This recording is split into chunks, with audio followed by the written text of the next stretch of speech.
Good morning, ladies and gentlemen. I'm Meadsyreplays and welcome back to the final episode of our highest damage per minute week, our highest DPM week. And today we are on the tier 10, the final stage, the tier 10. And the highest DPM tank in tier 10 is this tank right here, the YOLO wagon, the Object 263. It has the name the YOLO wagon for very good reason, and it's literally because you can just YOLO in this tank. The armour, the speed, the damage per minute, the gun, it's there just to YOLO. Now, we're not going to do so much as YOLO in this tank, but we're going to pretty much flank around. I mean, we are a tank destroyer with 3,800 damage per minute, and I think the closest to this is the Object 140s, the T62s, the Leopards at 3,500. So for a TD in tier 10 to have 3,800 damage per minute on its AP round is very, very good. And this tank is very popular. I mean, it's known for the to be the YOLO wagon because people just YOLO in this tank, and you can YOLO. It can pay off. You can't do it every game. Most games will actually end in an epic fail, but choosing the right team, I mean, if you've got the right enemy team, you can really do some damage in this tank, and you can get a shed ton of bounces. The armor is very troll. I mean, the bottom plate is quite weak. The gun mantlet you can penetrate, but with the mediums especially, you have to shoot gold, and even then, sometimes that bounces. So this battle, we are on Black Goldville, and I've decided to flank around. Maybe it was a bad move on my behalf because I was on my own. But I have got a couple of shots. I mean, 900 damage almost. And now we're about to get behind the team. So it's 5 versus 5. And I am now going to go head on with Yag Tiger. Now, we do have a grill in front of me as well. I decided to ignore him and go for this Yag Tiger because the Yag Tiger is the second most damage per minute tank in the game at 3,900, pretty much 4,000. So he's a very good tank to clear. So we do clear him. It's now a 4-on-4, but a couple of my teammates are now getting rushed around that area, and there's still quite a few hit points left to go. So it's now a 3 versus 4. It's just going to be a 2 versus 4. So just me and an IS-7 versus 2 one-shots and 2 full hit points. We do manage to take out the grill there. So now we're only on 2,000 damage. I mean, there's 3 tanks left alive. We lost a little bit of hit points, not too much. We're on 2 kills. 2k damage. I mean, that's nothing special. Nothing special at all. But we're still going to hold it out. Me and this IS-7 are basically full hit points. So the ST1 down there is a one-shot. Unfortunately, we don't hit him. But now I notice the T54 that is rushing me. Now, I definitely don't want him to get behind me. So we take one shot. We do get a bounce. We bounce him also. And now I'm just going to rush him. I want him as close to my gun as possible. I do not want to give him the opportunity to get around me. But luckily, this play is not good. And he's going to start splashing me with HE. So he shoots my gun. 420 block damage, and at this point I'm like, dude, what are you doing? So again, HE damage there, 155 damage, and we do take him out rather quickly. So now it is just me and the i7 versus 2, the ST1, who is a one-shot, and an AMX-50B. So I'm going to focus the AMX-50B because he is an auto-loader, and in fact, if he has 3 shells remaining, he can clear me with all 3 shells. So I really want to take care of him. We bring him down to a one-shot. We notice that's one shot. We don't know how many shots he's got, but because he bounces the second shot, I no longer have to worry about him, even if he has another shell left, which he doesn't. He is on a full reload, which means we can now rush in and we can get the kill. So 5 kills, nice, easy battle there. I mean, the flanking worked really well in the end. Half the time it doesn't work well and you'll be left on your own, and even in the YOLO wagon, you can't hold it all the time. So 5,200 damage, we get the ace Top Gun high caliber, we get the 5 kills. Nice easy ace really, 1,468 base XP.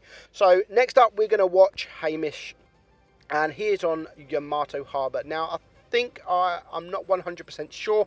I think this is Hamish's my highest ever damage. And he plays it really well, but there is a few mistakes done in the tank, and mistakes that even a YOLO wagon can't take. And it is going to be a heartbreak battle for him.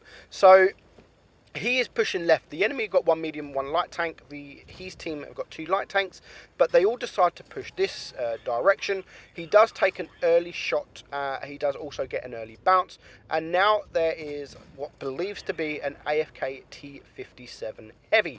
So the IS-7 is also here. Now, what do you do in this circumstance? Do you just rush and make sure you kill that T57 as early as possible, or do you leave him? Now, honestly, I would take him out, which they have done, which is absolutely fine. It's a minute into the game. There's 7 tanks alive on his team. So taking out an autoloader as good as the T57, it was a really, really good choice, because he might have just lost his connection. He might have been restarting his game, and any moment now he could have come back alive. So taking out that AFK when they did that early on was actually a really, really good decision. So Hamish is now on 1200 damage. He's lost, what, 400, so he's been shot once. He's got 800 block damage, but it is a 6-on-5. Now, the only really bad thing about the Object 263 is the gun depression. I mean, it has no gun depression. So you can't hold, I mean, if you hold down to hide your bottom plate, you need to make sure that you can get into a position where you can actually shoot the enemy. You don't want to be going up onto hills, because you're then going to expose your bottom plate. And if you hold down on a hill to get the shot off, you need to go up the hill, which will expose your bottom plate, just to get one shot off, which you need to aim your gun. I mean, the gun depression is really poor. It's what, 4-5 degrees? It's really, really poor. You've literally got nothing. So you do have to be aware of that, and only sort of get into positions where you can get your gun down. I mean, like Hamish is doing now, he's in a good position that he's side scraping. He doesn't need to be hold down. He is side scraping, and now he's going to make the move in going behind and clearing the bat chat, which is a good move. I would have probably done this a lot sooner, because he was stuck in the position he was for quite a long time. I mean, over a minute, not doing no damage.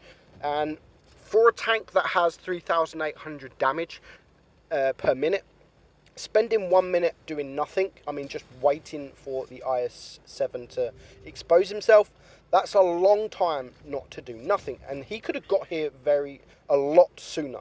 He could have got to this place a lot sooner, and he would have cleared, say, this E50M by now, and maybe the bat chat by now. But as it happens, it doesn't matter. He comes here anyway. He sees the danger this side, so now the bat chat is basically on his own. So 690 HE damage there. Nice shot into the bat chat. The bat chat doesn't want to know Hamish, which is great for Hamish. Very good for Hamish. And the bat chat's on a reload, and the FV4202 can take him out. So they've now bring it down to a 4-on-4. There's still a lot of hit point to get through. There is a nice shot there on the E5. I would have probably risked that, to be honest, that HE shot, because that might have bring him down to a 1 shot, just like now. So he's going to shoot him, and he does miss, unfortunately. So I would have probably risked that HE shot, because now he is a 2-shot. The E5's a 2-shot, where he could have been a 1-shot. But that was a lovely blind shot there into the IS-7. Brings it down to a 3-on-3. Now, what I would do here, I would definitely go rush this waffle. I mean, the Death Star's to the left, the E5's to the left. I would definitely go and rush this waffle.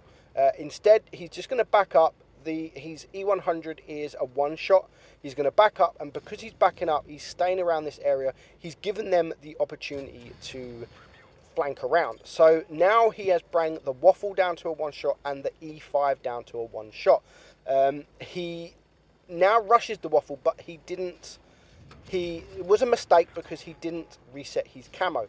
Lovely bounce there from the E5, and now what I would do, what he is doing, I would just go rush the E5. I mean, he can take a shot from the Death Star, but if he gets shot from the Death Star and the E5 at the same time, then he could actually be gone. So he is spotted, and he is going to rush the E5. Has to be careful, because the Death Star is around there. So now he gets a bounce from the E5. He's not going to get a bounce there. He took too much time there in trying to get that shot off on the Death Star, and now he is a one shot. But the E5 is going to rush him, but the E5 probably misjudged the reload on this thing, and he can clear the E5. So it just leaves himself and the Death Star. There's still 2 minutes left on the clock. There's still plenty of time. Remember, this tank has great DPM. There's no need to rush if you don't need to. So he's on 4 kills. He's already on 2,700 blocked damage, and he's up to 6,400 damage. So the time is now going down. There's just a minute and a half left on the clock. The Death Star, he's not sitting back. I mean, he's not just hiding. He's trying to get that shot. The Death Star was there. But because the Death Star hasn't been spotted, it automatically, for me, it's like, dude, he's going to come around to your right. So I would not chase the Death Star. I would start playing from distance. I mean, you still got a minute left on the clock. I would have gone and maybe trade damage for distance at this stage in the game. But the Death Star comes behind, and now there really is not much Hamish can do. Angles are really a little bit off there, but still a fantastic job. 7,000 damage. Well done, Hamish, for that. So that is the 263, guys, and that is the end of this week's series. So next week's series, starting tomorrow, from Tier 4, we are going to look at the lowest DPM tanks for the remainder of my holiday. So please come back for that. Enjoy. I'm Meadsy69, and I'll catch you soon. Bye-bye.